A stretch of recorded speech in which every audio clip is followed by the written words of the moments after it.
Today's guest is Jason Woods of Sisu Studios. He's here to tell us about image making. And as a challenged image maker myself, I'm really excited to see what his insights are, what we can take home, and maybe how we could all approach our lives with a little more freedom in terms of our observer's eye. All right, how you been? Been good. I've been good. I've been having a good time, so I can't. Oh, that's great news. That's great news. So we've been chatting since like October about, right? Yeah, it's been a Yeah. It's minute. been a good time. It's been a good creative partnership. I do appreciate you. Yes, it's just the fact that it's like even all the way from LA, just having just so many like mutual connections. Love Yeah. that. No, totally. Yeah, you've connected me with some great people, and we've like teed each other off on like good events and stuff like that. And really, just it's good to have like a collective vision, like you said, regardless of geography, regardless of what the industry says is possible right now. Hmm. Right. Because I was just thinking about, the narratives that ring true and the advice that's actually helpful at certain levels. Because a lot of this, like scaling, a lot of this, like, oh, how do I 10x this, that, the other, that isn't compatible to like a journeyman workaday artist or like us, a working class artist who is like, okay, we're getting it in where we fit in. We're Doing really just shaping. Mhm. the 5 to 9 away from my 9 to 5. Exactly. The 5 to 9 from the 9 to 5. And even that has its limits because now on one of my grind set channels, they've officially canonized the post hustle age. So, even the ones that are professing like, oh, okay, you got to optimize, you got to biohack, you got to do all that, they're also acknowledging that, like, oh, we've kind of hit the cliff face of growth. So maybe just enjoy your time. It's kind of like what Anthropic CEOs keep saying, where they're like, "Oh, I'm gonna retire and go study poetry because," and this is before their latest model was just like banned by the U.S. government. They were just like, "Oh yeah, every time I've looked into the abyss, and now I realize what the true value of human connection after reaching past the pale of like what I should have." Yeah. Crazy, It's so crazy. crazy. It's so crazy. But little weekend review. You've been going pretty hard this week. But Oh, yeah, I what's been went up a little to? bit too hard. I went a little bit Yeah. too hard, and I worked myself sick.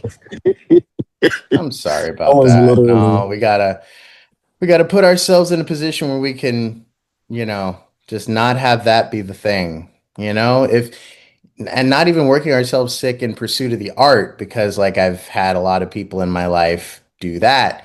I've had people working themselves sick in pursuit of the art, work themselves sick avoiding the art. So it's kind of like, okay, maybe just don't work ourselves sick at all, but also just like finding that good equilibrium of like, I don't know, I've been doing a lot of shadow work lately where I'm like, oh, am I afraid to be something beyond what my parents defined for me? Ooh, ooh. Right? So I've always been someone who's is kind of to do shadow work Mm, because I don't know what I'm gonna look like on the other side. But mm, I know to a lot of people that's like the outcome. That's like the anticipation is like, am I gonna look like they're being healed? mm, But for me, is like I'm not gonna say there's so many things that happen on earth. It's like it kind of makes you wonder how you adjust to these self mm. to these different like levels of unlocking your true self. Yeah, yeah, and I am Does that, definitely yeah. lagging behind as a student of all that. But when it comes down to it, it's like, oh, we're so protective of this one draft of ourselves. And I think it's like, oh man, you realize like how much grace you can give yourself and like, okay, no, I am usually conspiring for my best and highest good, no matter what my circumstances leave me with. so Mm-hmm. we can allow ourselves to like let change act upon us, you know. I kind of used this analogy on one of our talks earlier. It's kind of like, oh man, it feels like I just have a lot of unallocated skill points. Like I was just running around in Fallout, just like taking out rad roaches and just being like, oh wow, I've got all these extra skill points to allocate, and I'm afraid of changing the shape of my stats square, my little stat hexagon. It's And like being what anime was it? What was it? I didn't want to get hurt, so I like beat a bunch. It's like about a girl who like basically didn't want to get hurt hmm in the MMO. So like Oh yeah. she kept on fighting slimes until she got up to Yes, like level yes. 100 or level The 1000. cautious No. hero is one of those. Yeah, cautious hero is like max level, but very cautious. We've got a lot of those little ones. Yeah, oh my gosh. Shangri-La Frontier is very similar to that. You know, Hmm. it definitely is like part of the, gamer mythos mentality being like, okay, I don't want to look a fool in front of this boss. Okay, I don't want to drop my loot. I don't want to mess up my ratios and my metrics. So we do tend to be very cautious. And I actually think, and also it's kind of an artifact of old school gaming, you know, or like that middle estuary of gaming that I think our age group resides in, Hmm. where it's like, okay, we're not like doing trial and error, spending all our quarters at an arcade cabinet, and we're also not like spending all our money on loot boxes. The more I appreciate it, the more I realize I'm like, oh wow, we were actually able, I mean, if we could afford it, to like buy a console, like dive in and master these experiences, even if those experiences it sometimes became a prison. Look at Very Skyrim, little, look at very little DLC, like if not any at all. Like we had actual couch. We had many just cool things. We had actual games hmm instead of like fragments Yeah, that you had live to service pay. fragments. That's a You good have to one. pay extra for in order to get to the full game, the full experience of what we we've gone so far. I feel hmm kids who like, or for the adults who are like just not getting into gaming, like you seem like, oh, you get all of these like different fragments of elements of a game that used to be like all encompassing. hmm Things being split up into two, three games. No Yeah. shade to Square Enix, but With that said, I'm really excited about Ocarina of Time, which is just announced at the time we're recording this. But I'm afraid of how they're going to sell it back to us. for the third time. This is gonna be Yeah, like the third time yeah. because you had the original. Just Actually, to the move second, Switch 2s. but it does look good though. I think It does look the great. I mean, the entirely sound design in the trailer sounded amazing. Like honestly, it's like, oh I yeah. will say it does look good, and I think they might be trying to time it with the movie. hmm That's exciting. Oh Hmm. man, yeah. I guess that is one of the next big IPs coming up. Is it's going to make some money, but there's going to be so much scrutiny when it comes to Zelda because people don't play about Zelda. Oh, absolutely. As well, they shouldn't. Like I people don't play mean. about Zelda. It's funny how, I don't know, it's like, I'm sure it's different in everyone's circles, but for me, it's kind of like people are politely like looking past Tears of the Kingdom. I mean, it was a beautiful game, but I don't know. I just like don't hear people talking about it as much as Breath of the Wild or they did in 2017. Maybe it's because our attention's so fragmented. And, well, you think about it, Breath of the Wild does have like damn near hmm a decade long, on Tears of the Kingdom. I heard like Tears of the Kingdom be like better hmm than Breath of the Wild, which, if it does things better than the original, then it does its job. hmm Okay, gotcha. It's good Like stuff. the Sonic game, Yeah. even Sonic 2, the definitive version, the one that hmm people most play, is Sonic 2. Sonic 2. Hmm. Absolutely. Man, they got really wiggy with Sonic in like 2006 and stuff. Every Werewolves, Sonic's Unleashed. every every black nerd notice just had a Sonic phase. hmm Mine just kind of, if you can tell, but every black nerd I feel like had a Sonic phase at least some point in their life, Hmm. whether it was like as a kid or as a teenager or like a young adult. Hmm. Like they always had like a Sonic phase at some point. And it's funny how universal it was. It's like Michael Jackson was like, "Oh, this is where I found my people." So, It's like like, the correlation of Sonic, Michael Jackson, in the black community. hmm, yeah, The it's a beautiful trifecta. thing. It's a beautiful thing. And honestly, it's like when we're talking about what, you know, I was like writing this little page out of all of the old screen names and alter egos and stuff, and that kind of like, you know, jackknifed into the shadow work I was doing, where I'm like, oh, we're in a world where all of our play, all of the things that we did to like free our souls from, regular life and toil, like it's it's a unique advantage to like position that as a humanizing factor or as a bridge between our art and, the public at large.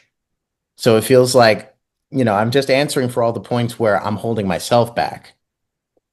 And, people want to see it. People want that like deep cultural anthropology about like, oh yeah, what it was like. Now we have hindsight. We can like do revisionist history, but it's like to have lived that specific lane that even though it became the dominant one was never easy to live under. Even though we as black nerds like, can be the victors, we can also recognize that like we only are the victors because, white nerddom kind of like ate itself Gamergate onward. Hmm. So it's kind of And like, oh, we're the only ones like engaging with it beyond, patriarchal structures and, the politics of oppression. Instead, we are like approaching it from a liberatory framework. So there's so much to be said about like where, you know, the nerddom, and just like even the hard, studious artistry and the face of what that becomes in the future. Like I'm really excited to like see your body of work when it comes when it comes time to be like, all right, I got 40 hours a week. I can like throw at my art. So I can't wait to create those circumstances together. But yeah, what drew you super to the visual excited. arts? For me, I've always been a person of the visual arts. Even though I wasn't the best at, I always envisioned just creating something from nothing.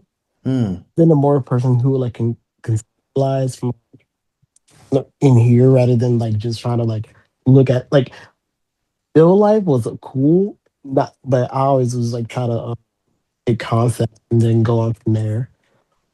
Okay. For me, I love it.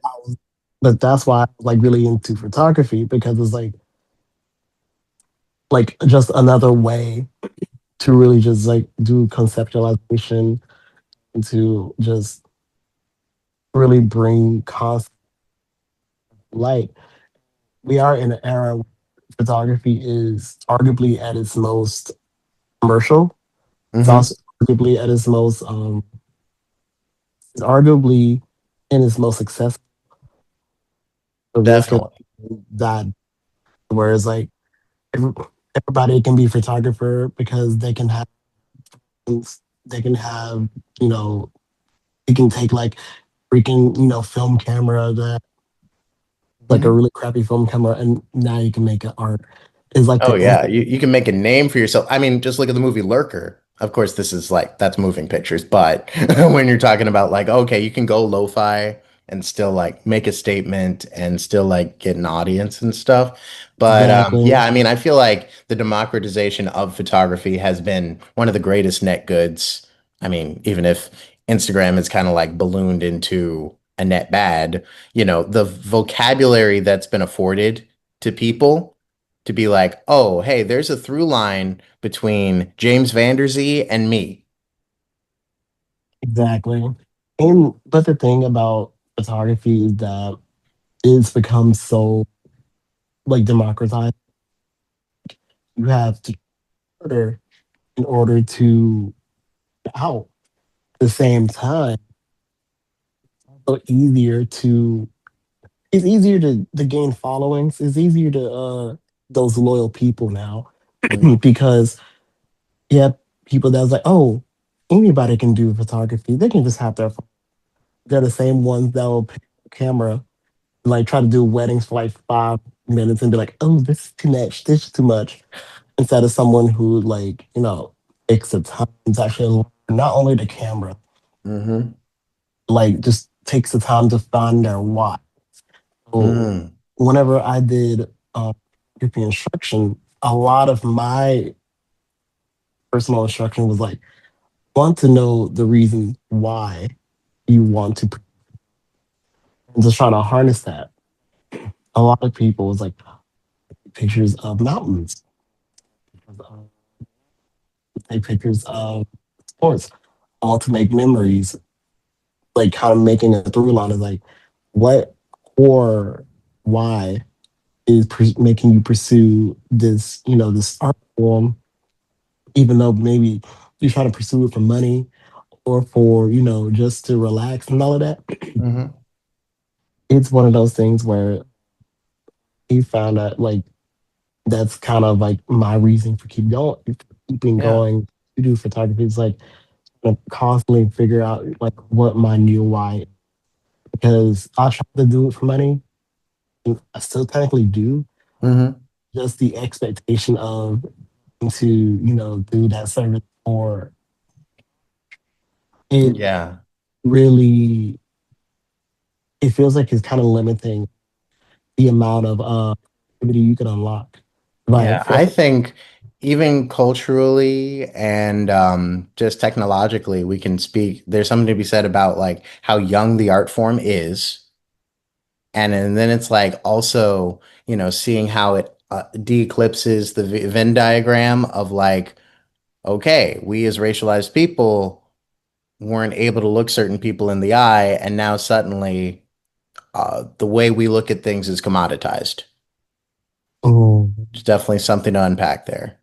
now a lot of our visuals are monetized to a point where we see ourselves in parts of the world. We see ourselves in Korea. We see Mm, in Sweden. We see ourselves in Indonesia.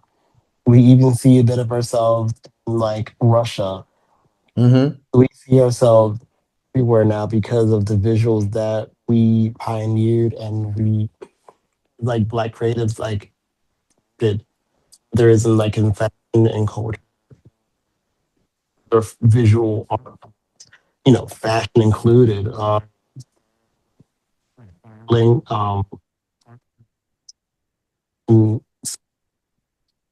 we made so much as a culture that like we're like the culture that's been like gentrified, so to speak. Like Yeah. every other culture has gentrified us, and then whenever we try to gentrify other cultures, there's always a pushback. Hmm. It's not even if that's a pushback. Is that like it's so understated because we're we're like the only people that are expected to like sit down and shut Oh, exactly. It's kind whenever of like we're we speak. expected to originate the Vine dances, so, you know, whatever Charlie D'Amelio of the platform can like snap them up and then get the get the big contracts because yeah, I mean that's just a lot of swallowed tyrannies. Hope that renegade girl got her money. Really do. Hmm. And you bring up a point. We are also cutting culture when it comes to like social media, like with like the 1, 2, 3 release them girl, Oh and yeah. the girl that did Do, the do, do, jingle, do. Sorry. the Dr. Pepper jingle. Yeah, no, I was just thinking of the Mr. Pibb girl because we Hmm. have Mr. Pibb on tap at work, and I'm like, oh yeah, Pibb's back in a big way, guys, and it's all thanks to her. If all thanks to Black folks that Hmm. we have so many things that are coming back into play, Yeah, and and we've talked before about like just the splendor that is the Sprite Instagram page. Sprite is just one of feels like one of the biggest forms that continues to proliferate and hip and like black artistry in a way that doesn't seem weird, like a la like McDonald's back in the 90s, Mm-hmm. the Mm-hmm. 80s when they were like really trying to That church grandma commercial. hmm Mm-hmm. so like that's why I think we as black folks are also like culturally just like used to like Sprite. And I want to say Pepsi did a similar thing too whenever Coke was trying to go like all American. He Hmm. went Black American, and I think that was also these too. And that's why you had Michael Jackson had as like the headliner and all of that too. Before before the hair went Mm. boom. Yep. Point But one against Pepsi. But yeah, I mean, in the vein of like finding your why, that's like, I mean, that's just like a beautiful way to like break open the conversation where it's like, I've had some time on the side of the observer and the observed, and ultimately my why is to have a clear runway to be seen, you know, whether it be demographically, whether it be individually, whether it be just being able to enjoy the things that I enjoy and communicate that on an even keel in an increasingly fractured and dissociated time, mhm. you know? And I think over time, people's why do change over time. I think my one of my main consists do want to leave a legacy. Like I could be like, oh, one of the greats. I want to be known for being great, but like want to be I want like something that can stand up whenever I'm gone. Mm-hmm. Mm-hmm. Like a piece of art or just like some kind of artistic movement, something that like either create or help to like platform that like I'll be remembered for. Would love just to have a good legacy belt whenever I gone. I think that's my wanting to pursue so much to do many things, especially as like younger age. Yeah. I mean, that's beautiful. And it's like I was just thinking, we're all like at the age where, you know, it could be a fluke that like brilliance comes through, but now we have to like cultivate the conditions for not just brilliance, but purpose to be enacted, you know? It feels like, oh, I have to casually be in the best shape of my life so that I don't die. I have to make sure that I am like checking in with my art so that so that I have like half of the processing power that I did when I was like 14, 15. But now there's like a bigger foe demanding that I rise to that processing power, that being like erasure and totalitarianism and all of these things that it's like, oh yeah, it all felt so cutesy in 2006 and also in Reach. And So, now that we're adults, we're facing just so much more.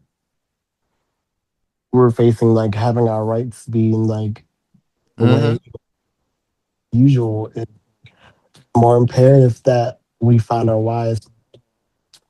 And exactly. it is very it's very tiring because you like back in the day, it's like, yeah, all of this doesn't seem so accessible. Like, yeah, you could be like doing this for a living at some point. Now, like, you have to do so much. Mm, And there's yeah. also, I was watching this really insightful creator. Her name's Talia, and she mm, was like expressing. Well, we'll touch on this later in the interview, but when it comes down to it, it's like 29% of content creators make over $15,000 a year, I believe was the statistic. Um, $50,000 a year, and then like the bottom like 50 some percent like make a lot less, like 15, like, you know. like Popeye's wages. So I'm kind of like, oh, okay, you know, we're in this interesting place where, we're meant to broker our truth, but we have limited time to cultivate that truth that we are meant to put forward to these platforms, mostly for free, mostly with like a steep learning curve where we're competing with immense production value. But it's like, how important is it to have intersectional voices in like this art in any art form, in your view, and how can we better support them? It's honestly, it's always been imperative to have multiple kinds of voices that they bring different perspectives. The intersectionality of being having the black experience, but also the queer experience, but like also having like some kind of sub or like some kind of subculture on top of that. Mm-hmm. All of those different experiences, all of those different like personalities, those are supposed to blend together and to make something great, to make art. The fact that many people that I grew up with, like, they're like very queer, very like very left leaning, very like politically active, is like very like very into like different other things like makeup or sports and what. All of these voices needed because not only because of representation, but it's like not everyone like not everyone can fit into like a certain lived experience. Hmm. Many different lived experiences, you know, a lot of times they trump, you know, this academic, knowledge, surface level knowledge of if you know like the inner workings of oh, like LA in the 90s and you're doing it from a perspective of like someone who's like a gamer or like a game developer in the 90s or someone who's like in like the ballroom scene in that time is a perspective that like you want to hear because not everyone has lived that. So not everyone's going to understand perspective like that. Or if you're like into a form of art and you are using like your lived experiences to make an art piece happen, or you're trying to tell a story through those photos, through that lived experience itself can tell it different than anything else. You're the only one who can really tell it because your lived experience. Yeah, art is up to interpretation, but it's like your lived experience is something that cannot be taken away from you. And that's why you need an art because those different experiences they're they're Hmm. just good fodder for creation. Absolutely. Absolutely. Yeah, it's like there's so much beautiful plurality in the world now, and so much like rooted expression and conditional infrastructure to see it flourish. So I'd love to see more of it flourish. And for different forms too, like in film, in music, like I love this current trend in gaming where it's been like just different lived experiences like midnight, Absolutely. like games like that, or just like all of these different indie games. Yeah, I mean, even what we're getting with Laufey with God of War, Hmm. we're gonna get like, oh man, this is now the multiverse of pantheons that we like dreamed of in God of War 1. Exactly. So it's just like we're finally just getting different experiences and not be like not so well, we still got a long way to go because I know Assassin's Creed had a good bit of games that were canceled because they were like too political Just or rubbed up whatever. against the wrong side of the fan base, even though they needed the lesson. They needed the lesson or Hmm. yeah, stuff like that. Yeah, like there are like certain games that like they'll hammer in and hammered that all of those perspectives in like Wolfenstein. Hmm. You have, if you like religious trauma, the old Xenosaga games from the PS2 era. Oh yeah. You got Even good old Far Doom. Cry series. Doom. There are different experiences that people have to where like you can do storytelling through art. Like Mm. that's why we have stuff like The Last of Us. That's a prime example of storytelling through the video game, or the whole Alan Wake slash Control series, which people really really like. Like Mm. people, one of my best friends, he is a shooter for Control and the Alan Wake series. They love that shit. Hmm.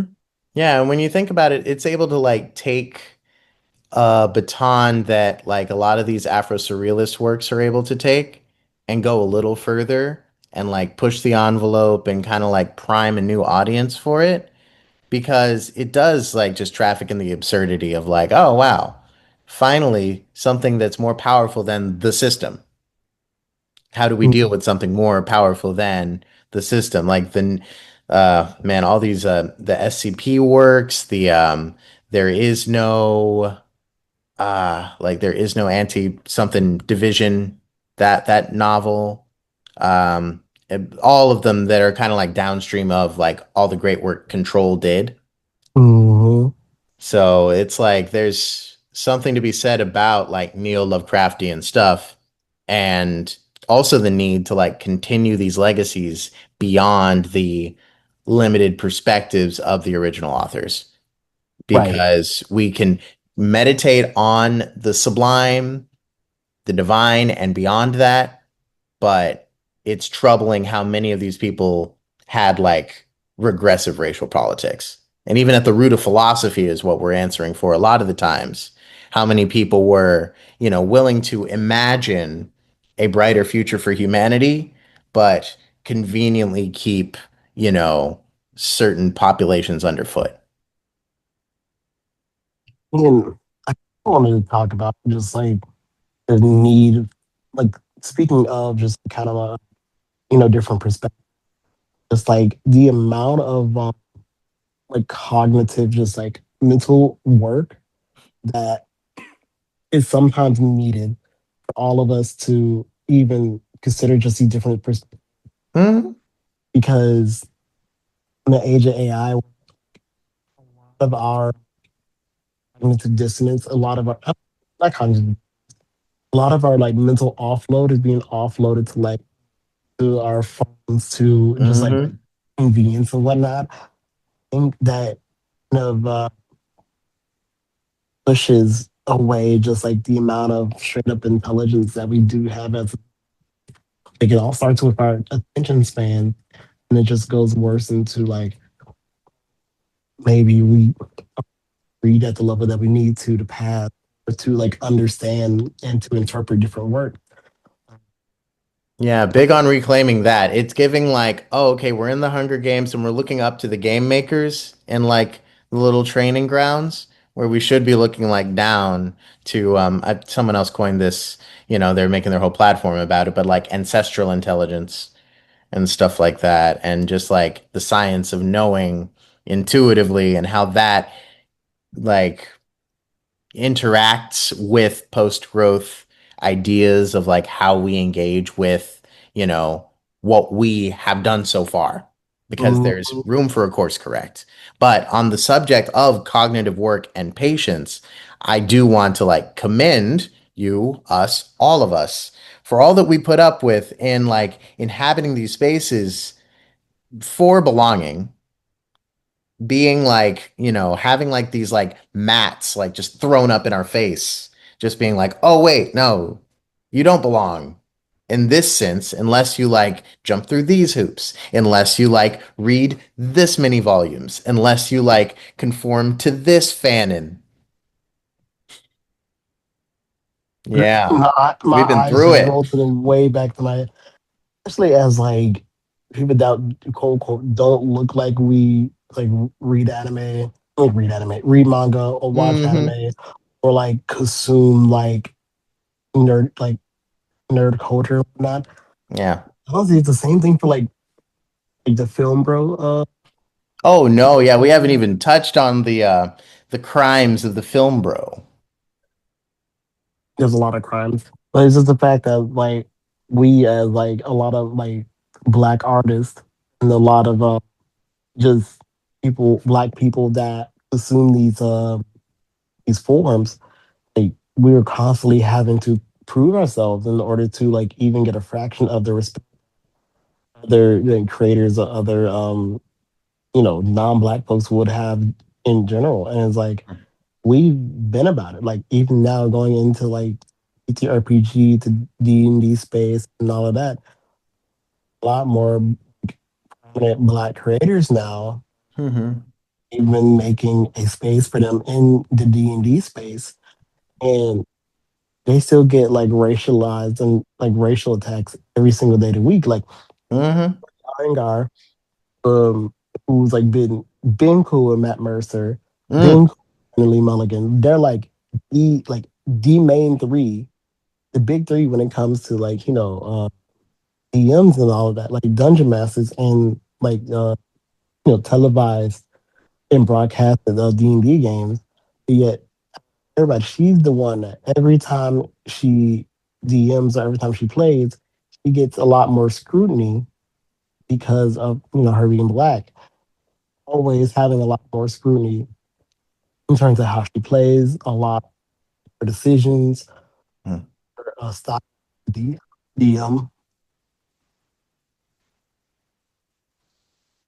it's like it's frustrating because like it's one of those things where it's like, oh, you don't want us here, but when we try to make spaces for us, Hmm. we been shot on like, why aren't you inviting me? There was this whole thing actually, not even in the nerd space, but in like the medical space, where we had what's it called, a website, like black doctors, I think, Yeah. where we were able to connect with black doctors because some black doctors who connect with black patients and vice Yeah, versa. it's less of an empathy gap to negotiate. And then some kind of ass dermatologist decided that he wanted to work his white ass up and sue because it was discriminatory. And Hmm. it's also funny because when you look up his website, he says that he champions the DEI, like Right. diversity, equity, and inclusion in every. DEI, as long as they run him his money. Exactly. I was like, DEI, as long as it works for him, but Mm. he's not included, then it's like discriminatory. And when it's like, that's that's not how DEI works. Like, Hmm. Yeah, and you're, they did the same thing with the Fearless Fund, you know? Like an nth of a percentile of, black women in particular, which is who they went after with the Fearless Fund, but black people in general have very limited access to VC funding. So we're not able to have the moat and the amount of extra lives necessary to get through the launch of a business, that crucial 3 to 5 years mhm. without, and it's a trickle down. It's turtles all the way down, where it's like, oh, okay, we don't have the VC funding, limited access to loans, maxing out personal credit cards has like long standing, ramifications. So it's kind of like, oh, okay, it's a tumble. So it's funny how we can like, you know, start with like, hey, I just want to make people happy and do funny ha-has, or like make art that, you know, that's why art can never not be political, of course, is like the core statement. But when we're talking about making art from our position, we're stumbling into all these beautiful points that you're bringing up. Exactly what we're getting to, exactly what we're holding a mirror up to, and it's breaking the mirror. The mirror has been broken. The Yeah. mirror is officially like shattered. Now we're just to pick up the pieces, but really not putting ourselves in the because of the fact that we're, like I said before, we're just so. we're both starved and also just like it's like we're malnourished. Mm-hmm.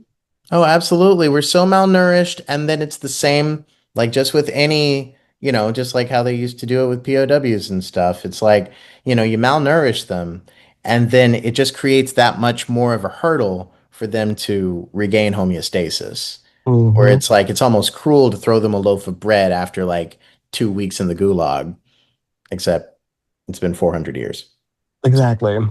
But and it's like I also will say that there's gonna be some people who try to use they listen to all of this and then try to push the argument that is like, oh, 2026, like things are easier now. You Mm-mm. don't have to play victim all the time. And Mm-mm. say to that is like we never really played the victim. We're just now like not putting up with your shit. Like we're not Yeah. gonna put up with just like being given scrap when we are expected to take on the whole or to expected to, take on become create culture only to be given scraps and then thrown away at the slightest convenience. Mm-hmm. Like like I said, that's why I'm glad that like these creators who are like fast forwarding trends or literally creating trends out of no out of thin air, Mm-hmm. going viral out of thin air are getting like decent incomes from it. Yeah, it's a beautiful and dangerous combination Mhm. seeing all of these people like excel in the curation of it all. In they're like getting their advanced degrees, they're applying a lot of their like branding knowledge and then like tapping into themselves creatively. And it's just like a really cool nitrous oxide situation that's like forcing culture forward in a way that we haven't seen before. And I think it's exciting. But Super when you're exciting. talking about like the greatest hurdle in storytelling, between like still images and moving pictures, because you're a very talented filmmaker in your own right, um, what's like the biggest challenge for that? I'll always say funding, but Hmm? the biggest I was gonna say funding, getting money. Funding. Okay. Yeah, because like it's, to even capture that one image, takes a lot of, corroborating factors, let alone like 100,000 frames. Hmm. Yeah. It is. I will say though that, and even to say that, like, do feel like besides funding, the greatest hurdle to storytelling is I'm going to say on attention spans Hmm. because I do like I heavily like believe that of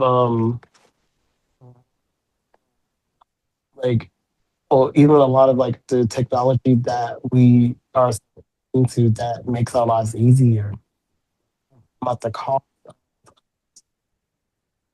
we're unable to be bored Mm-hmm. Mm-hmm. and watching another creator Olivia Unplugged and I've been trying to kind of like a lot in terms of regain yourself regain your personality Mm-hmm. and just trying to you know get your brain back because of how like we're used to having a boredom buster by having a supercomputer like at Mm-hmm. our fingertips. Right. And now that supercomputer's gone rogue and just wants, a constant tap, just like to drink our milkshake, there will be blood style. Hmm. It was like being able to combat that and actually be bored and have your mind wander, if only for like a little bit, and just kind of like intentionally just like resetting your nervous system. Mm-hmm. I'm still in the process of learning that because all of that, but like actually being able to have a moment for us to slow down and for us to moment like take a moment, be in peaceful situations, and actually like the system really adjust. so you know have so much stimulation going on all the time. Hmm. That is the biggest like like great storytelling is people to their nervous system be calm and to have nervous system be reset and be bored, to allow their minds to wander, to have imagination just be so, vibrant. That's an interesting thought where it's like maybe even the whole conceit of film was created with the assumption of a different pace of regulation for the human nervous system. A lot of especially when it comes to, like children's media, the children's media in the 90s were designed to be calm, Hmm. high speed, like back in the day, like the more high speed, the more like retention focused programming didn't really start until you were like maybe about 10 to like 13, like a teenager almost. Hmm. Meanwhile, back in the day, like we had very calm, very slow paced, content. Like we Hmm. have Blue's Clues, which is like engaging, but it was never like it was like bright colors in it, but it was never like anybody yelling at your face all the time. Oh, totally. Mm-hmm. Yeah, regularly go back to Between the Lions in my head, JJ the Jet Plane in a big way. Mm-hmm. JJ the Jet Plane, Between the Lions, all like they shoot even like Blue's Clues. Hmm. Mr. Rogers was a prime example. Yeah. Like they shoot even now like with like Miss Rachel, her YouTube Hmm. is like Oh yeah, Miss there. Rachel, Mr. Rogers, like Hmm. that. And They yeah, and when you think about like, I don't know, my Uncle Greg always used to say that Mr. Rogers is probably one of the one. I mean, there were several IPs that overlapped between our childhoods, but Mr. like he was watching Mr. Rogers like from the beginning, and then I picked up Mr. Rogers like close to the end of his life.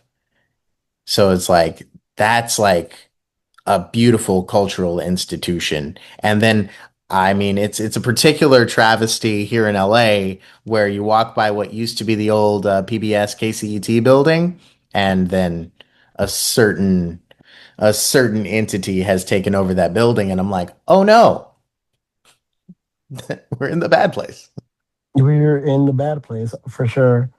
But But no, I mean that's a beautiful point. So I mean honestly, that's a very interesting point of entry where we're like, okay, we need to be better to retrain our appetites so that we can prepare ourselves for an outdoors vision, any outdoors vision, let alone one that needs to be heard because they haven't been heard before. yeah, and I Mm, don't mean to say it like to deprive being like the of like being able to consume content. I feel like there's a point where we have to be more we consume becomes derivative we create. right. No, Like totally. I'm a big fan of like the framework folks, like we're talking about the Olivia Unplugged, shout out to the personal curriculum kids, personal, like all these like ones that are giving you the scaffold, even like, an internalized planner basically, where you're like, okay, this is how you let your little brain juices go through the Rube Goldberg machine and you return to yourself. exactly. Is either you return to yourself or you find you build a path to Hmm. get to yourself. Like, even if the goal is to get one step and not Yeah, actually it be there. reminds me a lot of like of the mental martial arts that Superman has to do.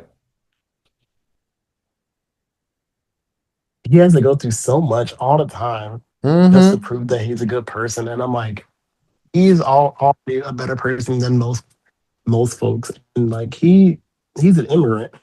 Yeah, I'll totally. say Superman being an immigrant is one of his best. Like he has that Hmm. like experience of what it means to be persecuted who he Definitely. is, even though like he the way he looks as fuck.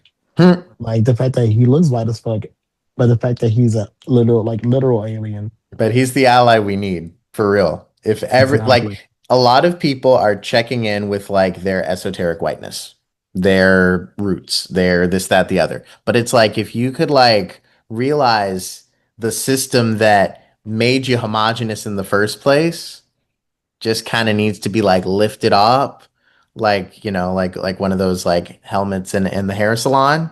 And then we can like, oh, okay, we can see around and realize like, hey, you can have your super specific identity, but also answer for one's privilege. Be like Kal-El, guys. Be like Clark Kent.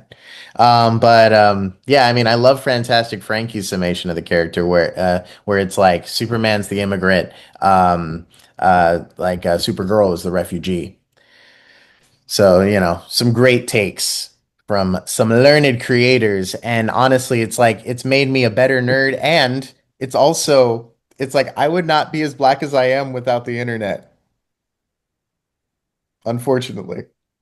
Agree with that though, because we have so much information at our fingers, Yeah.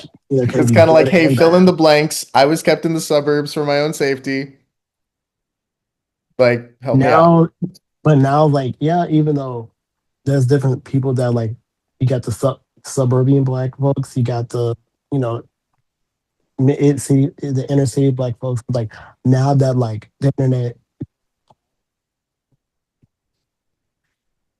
there's Oh, not could you really repeat that last there's bit? like, you have the suburban black folks, you got the inner city black folks. Now that with the internet showing all of our perspectives at the exact same, Mm-hmm. there's not Yeah, the really an overlap excuse. and the opportunity. It's like micro diasporas. There's not much of an excuse to blame ignorance anymore. Mm-hmm. Mm-hmm. Yeah, and I'm not gonna say like we have to seek these out, but it's like what's going on just on main social media as it. Oh, totally. Totally.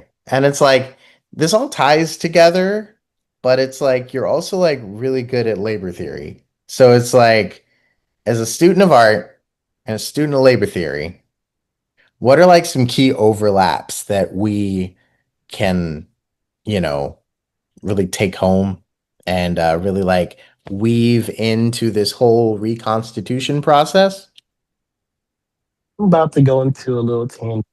Do it. Forgive me for just rambling a little bit. That's okay.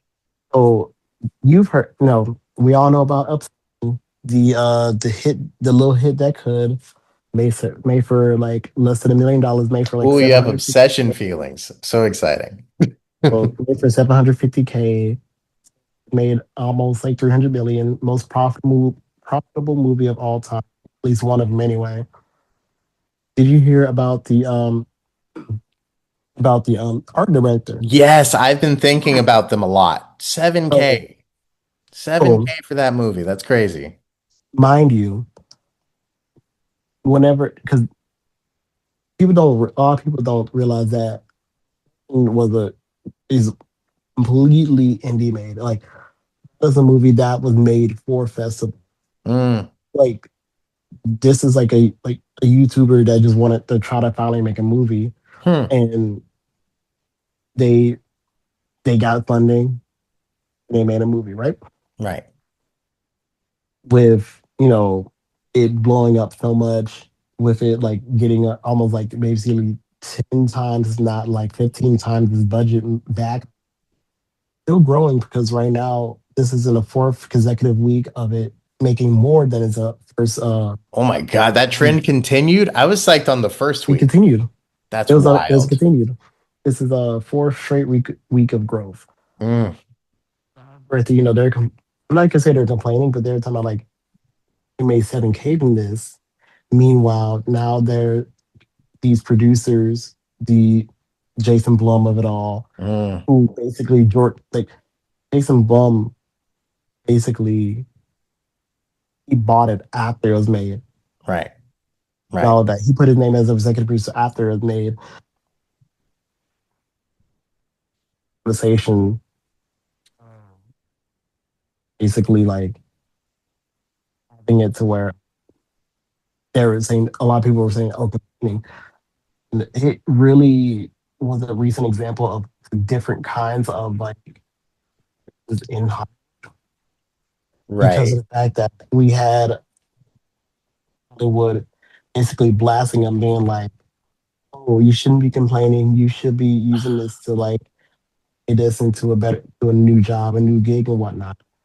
But there are no You should jobs. be Like for me, it doesn't make exact." sense on either side. I know, and this is just me like like just vibing right now, but it's like the YouTuber in me is telling me like, you know what AdSense is, you know what royalties are, you get ancillary pay from your YouTube videos. So Mhm, if you're getting a team together and this does blow up, it's kind of like second nature to consider a writer of that kind for your department heads. So that's where Curry doesn't kind of get off the hook for me. And then mhm, as the and then it's like I'm coming at it from a side of like, okay, I did child acting. I was like, okay, I always had, oh, I work a day and then I expect to get paid for that day, like down the line. I get like fees and shit. So yeah, when we're talking about like labor protections for, film in particular, like a lot, I think maybe they will have to, like, I think change is on the horizon for sure. I don't think mhm. anyone's going to accept 7K to make a movie that even looks that beautiful M- anymore. Mind you, the same art director is union, Mm. because of the fact that there's been very, very little, jobs, union jobs that Yeah, our has been Directors pushed Guild has been sounding overseas. the alarm like really consistent for Hmm. like 5 years now. Basically, that it blew up a whole another conversation about like union work versus non-union work, and the argument is this is why I've been pushing for flipping jobs to union so you can get the protections and the wages. Time is like little, jobs to go around, whatever, put up. Mm. It's like a bloodbath. Only Yeah, like I guess the best of the best get it. Whoever is willing to be desperate enough to low wages. Because of the fact that a Damien Michael movie director also do movie that looks that like aesthetically pleasing, and also director I know was the to be the creator of that One Witch Willow design. Right. There's a there's like the One Witch Willow, and it yeah, looks brilliant. And I think that is probably the most like now one of the most iconic designs. Now like this permanently being attached. That is absolutely. obsession. It's like it captures. It's like it gives you Back to the Future. It gives you like, it encapsulates all the themes, the tradwifery theme, the all of that. And it's like, oh no, just the One Wish Willow itself, just like you're saying. It's like, oh yeah, you're cracking open the sins of a bygone era and like Hmm. ensnaring someone into that level of oppression. And it's like, we just got that back in the box. It's a beautiful visual metaphor. Very beautiful visual metaphor. Um, it just that whole situation just makes me realize how much more work we have to do as like working class people in the Mm, film industry. There's more that we have to do in order to get the same rights and protections and the work we need in order to make a living in the film industry right now. mm, Because right now is this is probably the hardest time to work in the film industry because the work that's there hmm got pushed out. Got pushed out the industry at large because of how little work was going. And then there was a certain like if you haven't got to a certain point, you're basically screwed. Like and gotten anywhere near close to the days I needed to join DGA mm. or the days needed to join any kind of union. Now I'll from the beginning because of now there's now like there's barely any work, and now I'm working full full 9 to 5, taking them extra working at a second job and stuff in order to make ends meet. Hmm. That's not even including trying to do my actual. Oh, it's it's a bit frustrating to see this argument happen. Whereas you see a lot of like high end people, a lot of actors, a lot of people prominent in the industry like blasting this art director, or Mm-hmm. basically just being like, "Hey, wish I would have got flipped it so we can not only got more money, but Hmm. got like some kind of like residual, some kind of like you know, uh, point system or some kind of Yeah, a lot of something." people are citing Sing Sing as like the good version of that. Meanwhile, Sing Sing is has got nowhere near the amount of same publicity. Hmm. It's like another example is Marie, but that was basically just off the this was his heart. Mm, Got everyone on the crew that 1%. right. But the fact that we Everybody have on like that three strong examples, one that did it wrong, one that did it right, one that was like unfortunately buried in Sing Sing's case, crew. it's like it's a growing sample size. And I'm a big believer in, collaborative economics, one day meeting our needs, one day getting us the amount of work, the amount of art that, will lead to a greater collective understanding. But we're in the uncomfortable middle where there is a desert of infrastructure. Exactly. And the diaspora was just what the working class film worker versus like not above the line producer or Yeah, no, like the diaspora between below the line and above the line has mhm, gotten so great that like it's harder to achieve that mobility. absolutely. It's It's slightly like the easier classic, it's like tech eating its own tail because, film did this before tech, and then tech like accelerated and hyper capitalized on everything, and now film can barely sustain itself with its feast and famine dynamic. I mean, it's also showing in the fact that movies like Backroom, Hmm. and you can say Iron Lung even exist Right. because you have like a good line of YouTubers who managed to make semi-successful, films in not in just a horror Hmm. genre, but just in general. Like you have like the David Sandbergs, with Markiplier, and Yeah. they're just joining that long list of who've sometimes failed, but sometimes like broke through Hmm. the having that YouTuber slash cop to Exactly. The Fred movie filmmaker. walked. The Fred movie and Channel Awesome walked so that Obsession can run. Red Smosh Hmm. to some Smosh. extent. Yeah. But Jenna Marbles probably made a movie at some point. I will say though that it is different. You can approach it from different perspectives Yeah. because like you have Kane Parsons technically belongs more so to the like David F. Sandbergs. The Uh-huh. he has more common with him to like because of the work on that YouTube, he was approached. Okay. Meanwhile, Curry is technically more on the Markiplier or Okay. the David Stuckman kind of things where like they made the movie completely like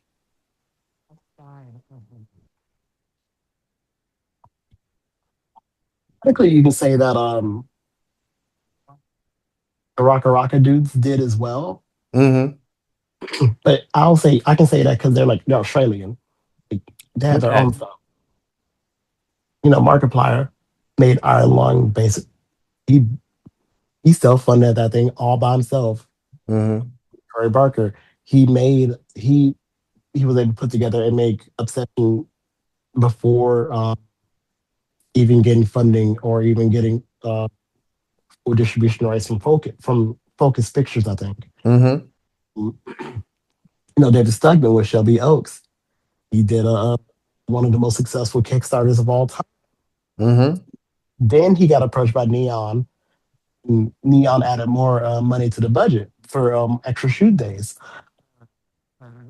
There's a clear like beginning, a clear like through line of like they were doing this on their own,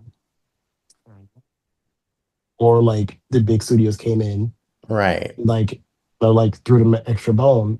Yeah. I Meanwhile, will like you have caution us in saying, like, I feel like a lot of these creators are falling into a trap that a lot of like VC backed founders fall into mindset wise, in hmm terms of like the separation of importance of their, like, we all got the same 24 hours.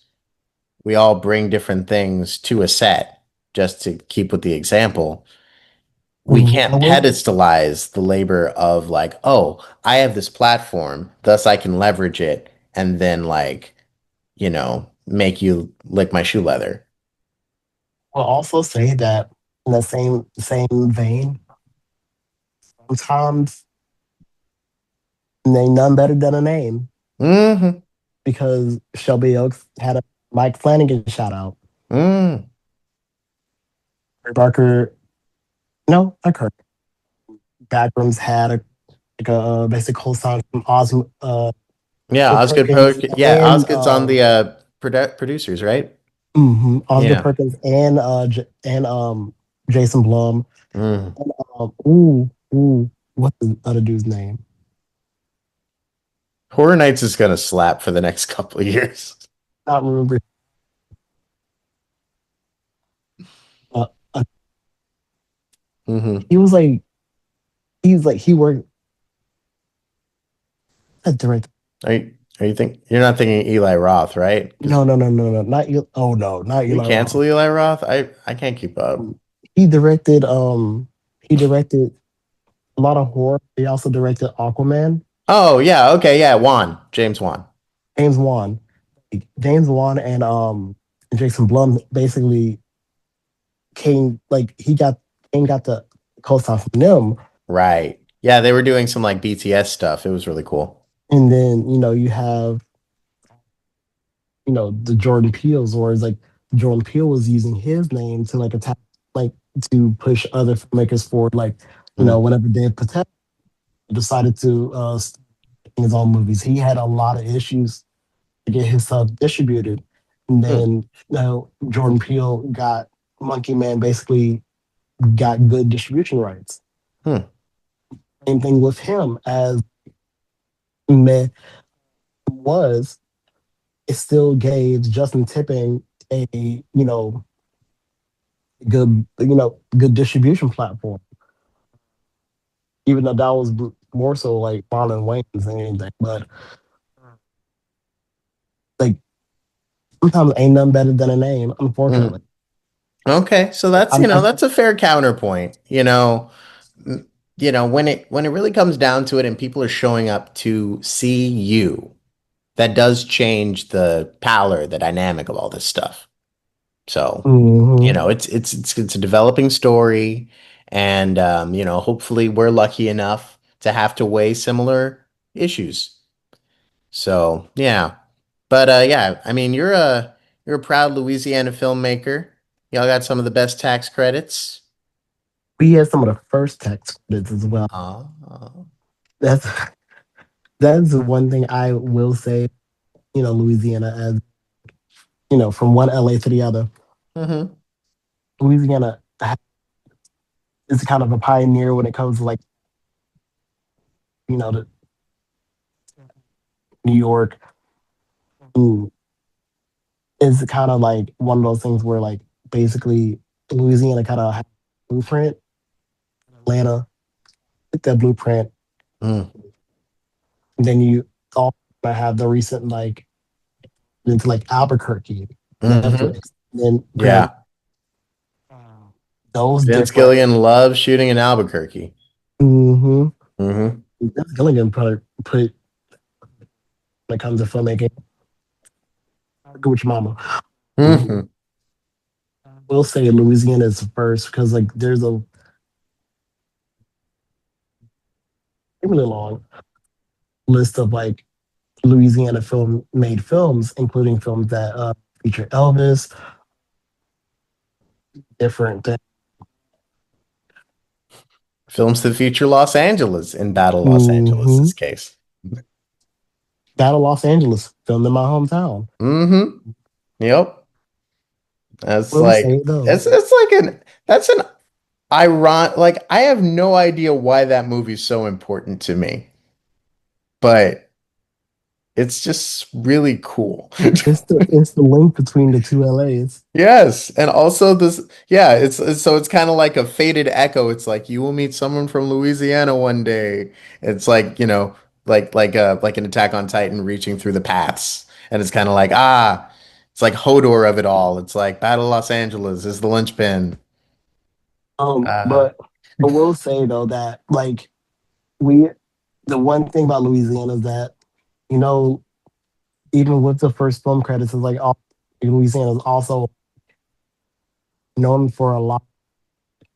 We're always happy to keep those credits in mm, because of the consistent like government thinking like, oh, we need this, we need this to support our oil. Even though like hmm, there's been so many so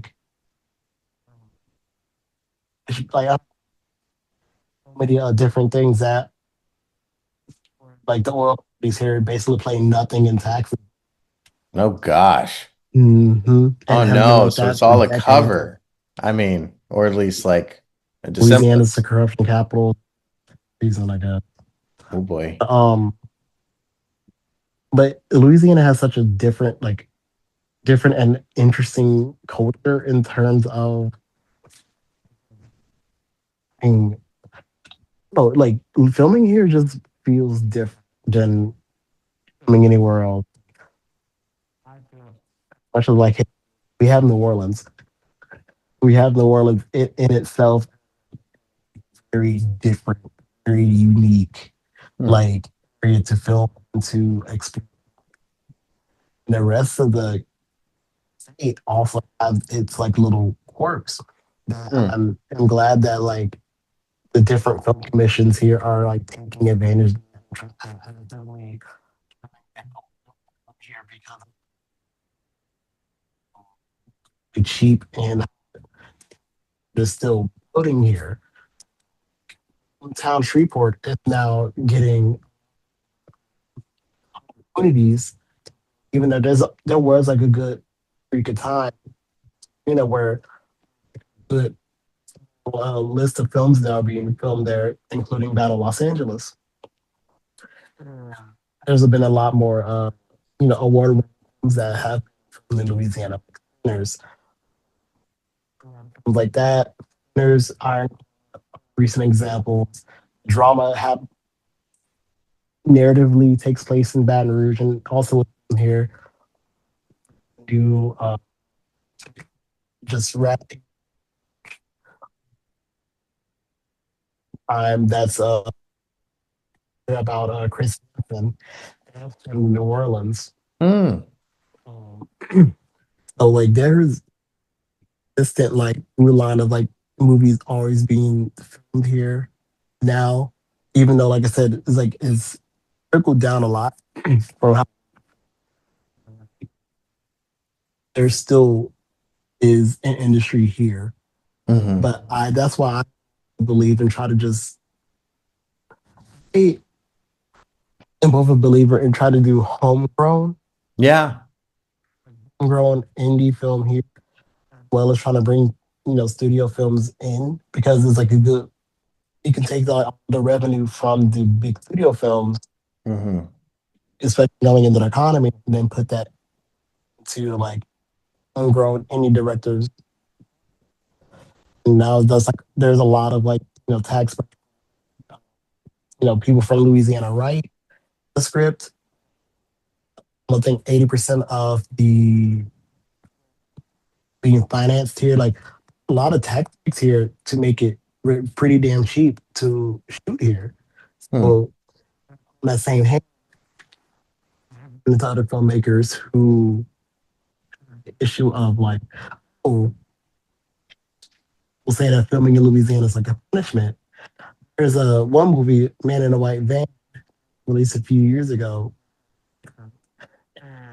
He was like, "Oh, I was filming in Louisiana, so I didn't enjoy it, but it was whatever." And I'm like,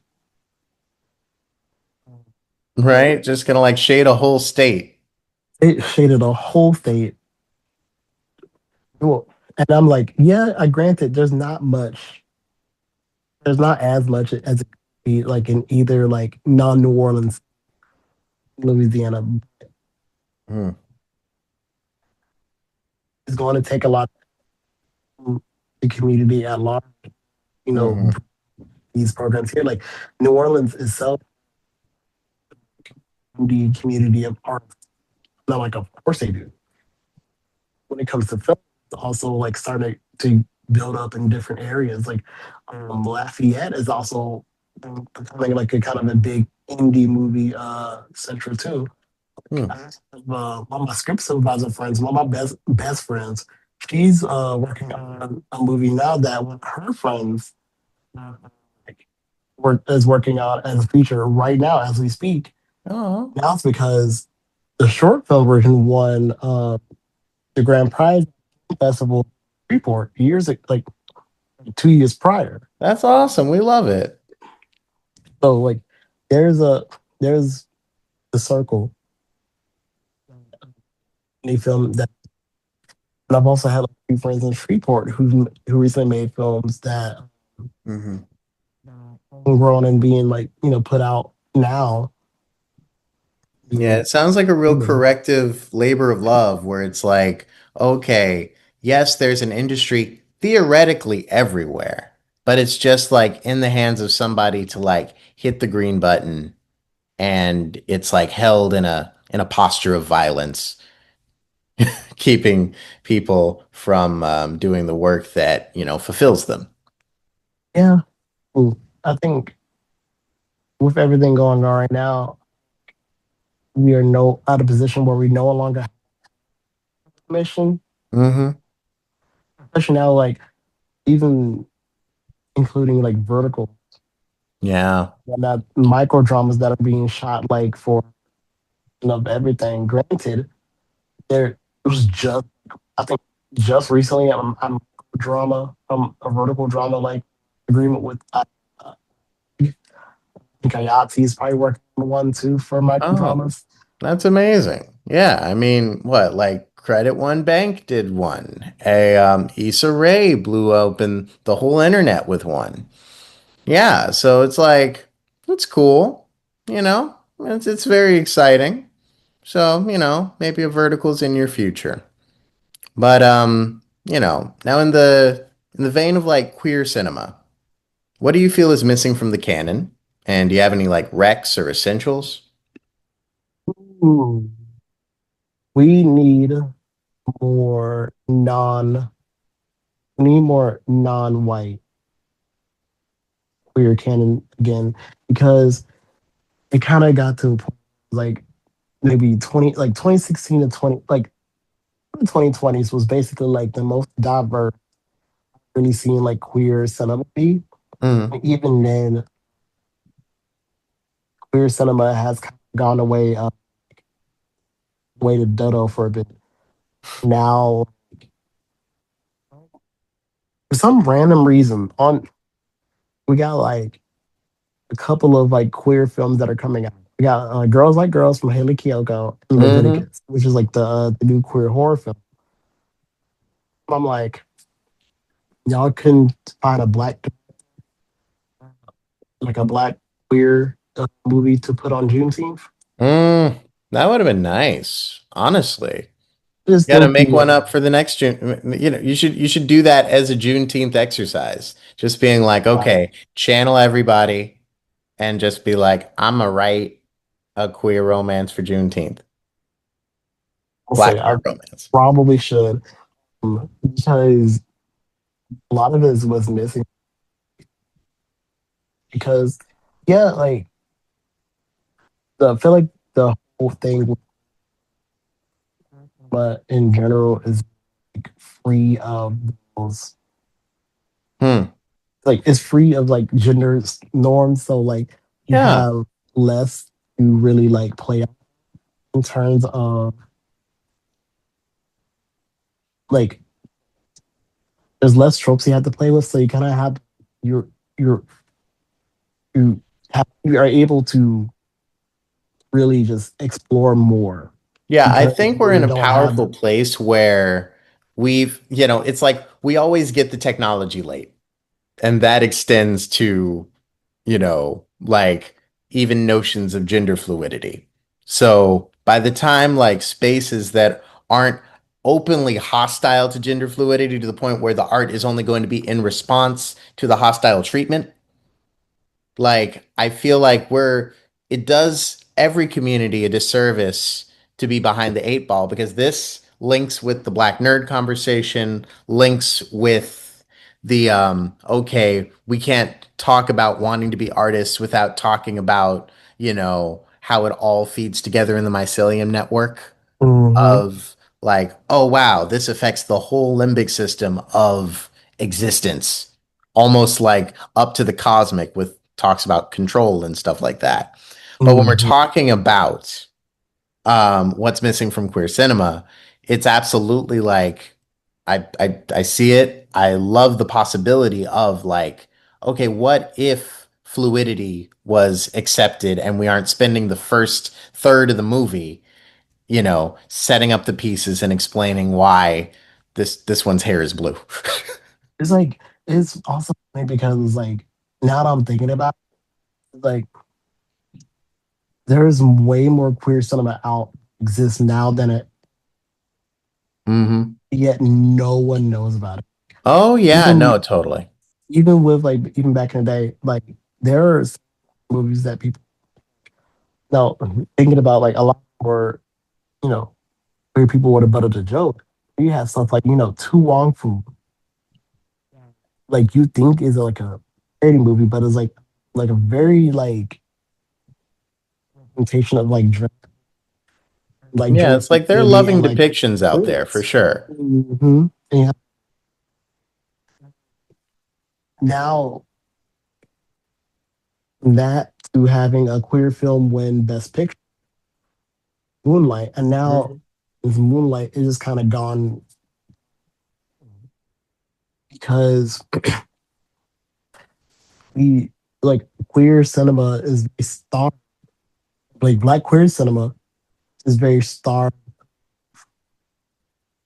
Yeah. I mean, if we count up, I mean, of course, we're 10 years removed from Moonlight. I guess we can view TV Glow as something of a spiritual successor. Yes, I will say Miss Jane, he has been kind of like taking up the mantle of this kind of new queer wave of cinema. Right. And that because of is also like, perspective. Now we're talking more of but like gender identity, identity, have about more like not just they being, already transitioning Hmm. the like thoughts, Yeah, exactly. moments where you're like Examination it's of broken. situations in life afforded by this identity, not the identity itself. Like we love a good trans allegory because like now like retrospectively looking at like I think that the Wachowski sisters of the signs were there. Yeah, yeah, yeah. They're The telling the the, quiet part out loud the whole time. exactly. Now the I saw TV Glow be more explicit with it. And then you have a lot more like indie, like feels like queer cinema has gone so down into the Mm. indie sphere that is like now you can have so much more freedom Hmm.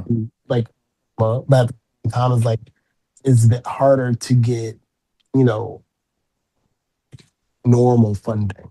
Oh yeah, absolutely. And honestly, we probably don't want normal funding if we want more tangerines in the world.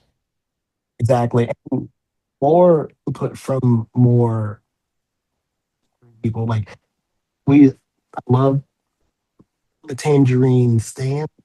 Love the fact you have a lot of like because I am a firm believer that like there's a reason, there's a choice with filming tangerine on an iPhone because of like you're You're creating using the something that would resources. be in your subject's hand.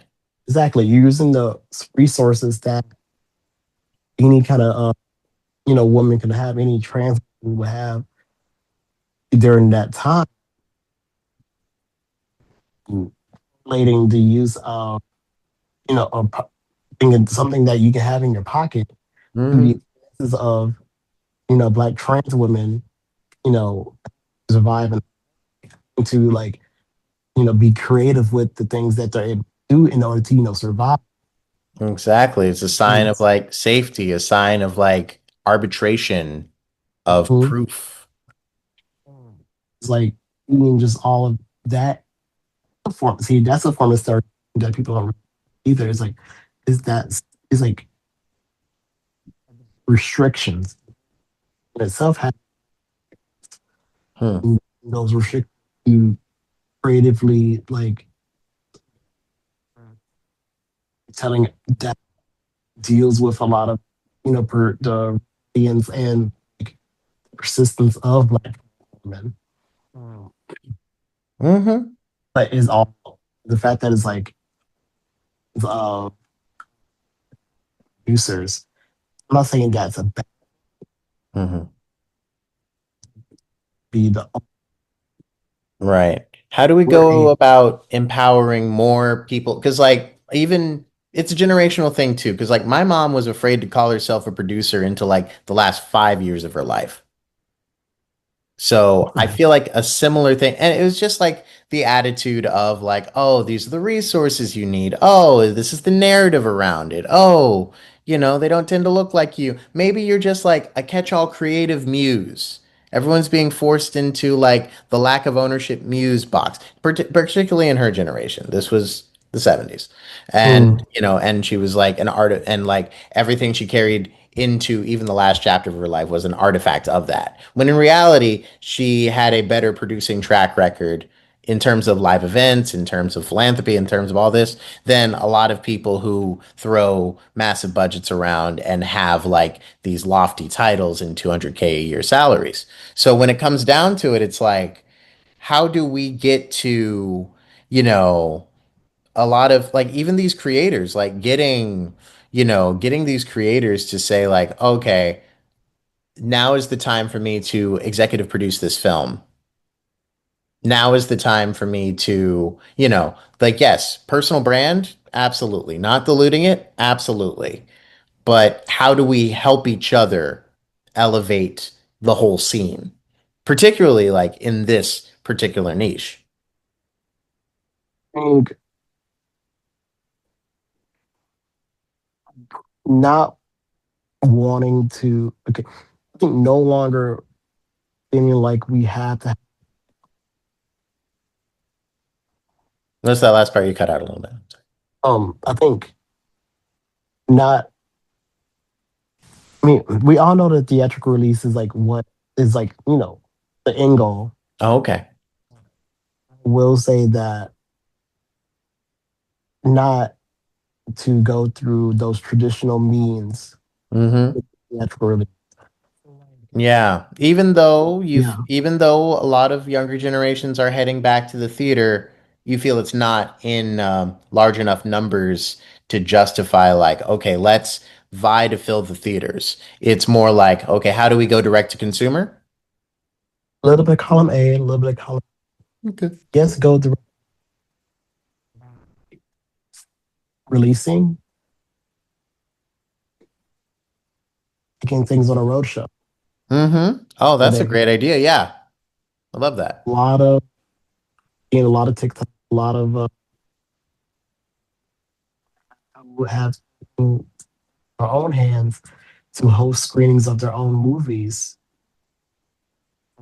in different areas, managed to make managed to get their movie seen. Yeah, it's like an And adjustment of the scope. Instead of just like tossing it up on a screen for 30 days, you're like, okay, let's limit the quantity of tickets, give you an opportunity to like go see the road show and then maybe like on an aligned streaming platform, let it live there after a while.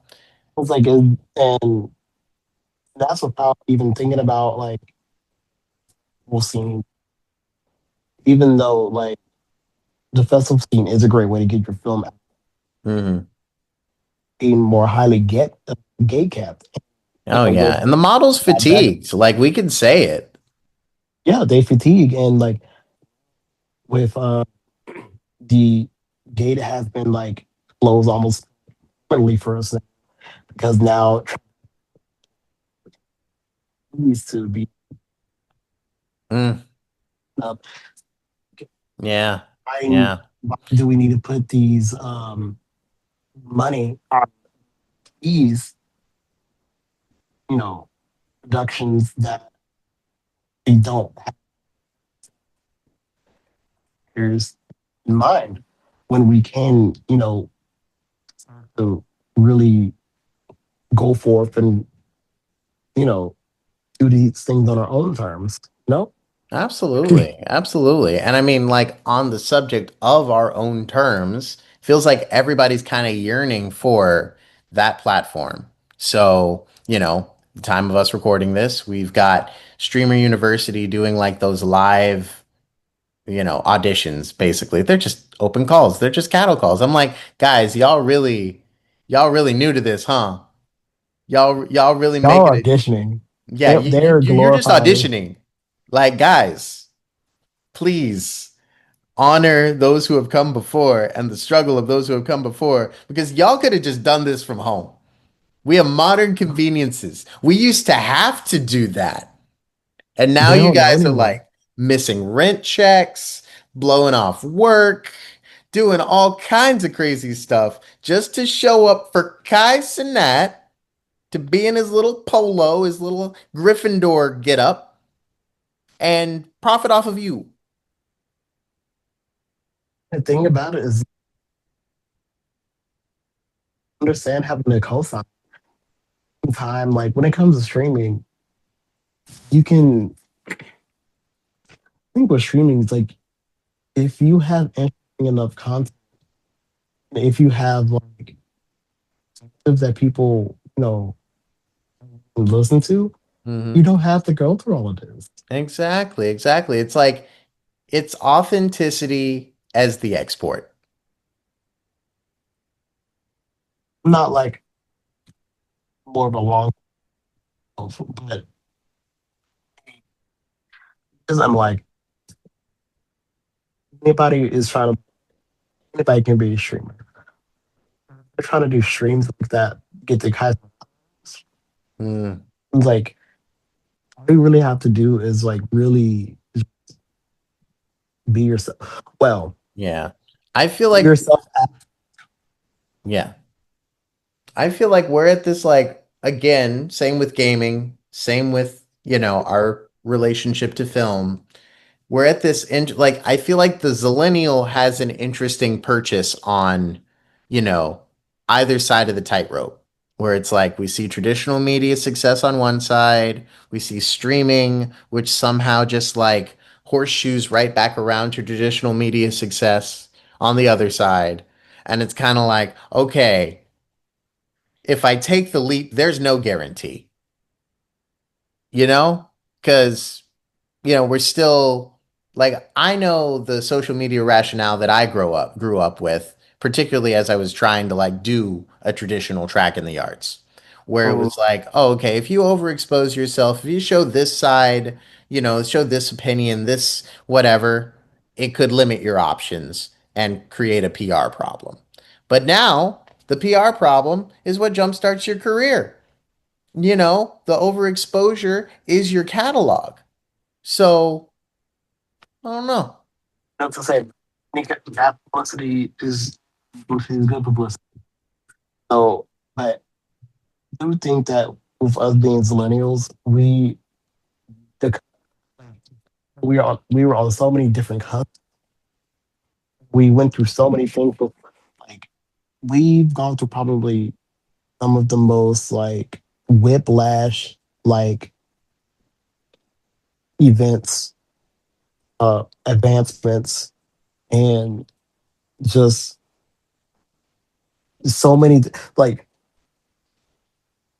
we. It's like the fact that like technically we're like the No Child Left Behind era Hmm. like kind of generation, but it's like we've gone through so many like of the test periods.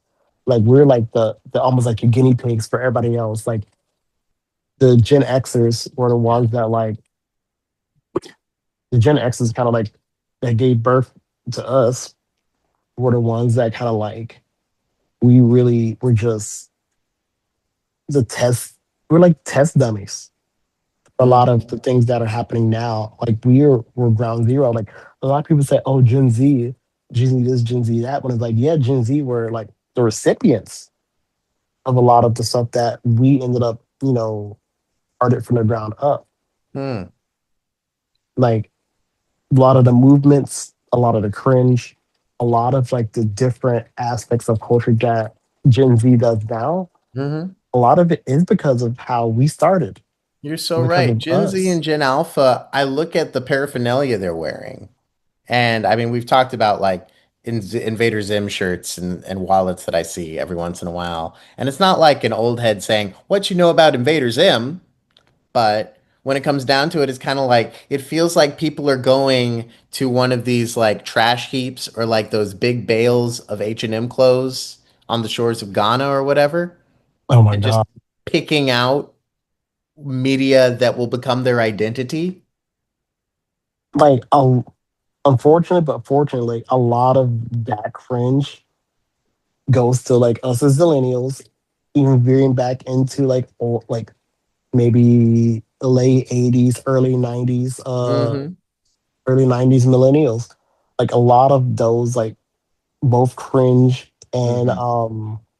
just movements and all of these, subcultures. Yeah, Like, but there's something about the algorithmic sorting now. I feel like, if we were borrowing from a culture a subculture in which we felt more aligned or at home, it's because it's just like, oh, okay, my parents watched that. Oh, okay. My friend group stumbled upon this Babylon 5 DVD box set, and we all passed it around, and we were all like, and this was good, and it was good. that thing around like a blunt. Exactly. Bring back physical media, the blunts of the mind. Hmm. Like, Yeah. then that's why I keep on believing in libraries. I Oh love yeah, a good libraries are library. amazing. Honestly, third spaces are over. I like even though I was out at 5 a.m. yesterday, a friend convinced me to go like just body double with them at Coffee Bean, and I'm like, okay, we'll do that. At 5 a.m. No, I mean it was I worked from I got out at 5, ended at about 4, so it was already like 11 hours deep in my activity, but I Ooh, just threw in like 3 hours of like okay, just me and my notepad doing the Olivia Unplugged stuff. I will say I'm glad that you did that though, because it's like that was a good way for your brain to actually like decompress. Yeah, yeah, we all got to like make that time and yeah, and just realize like that's where the gold comes from.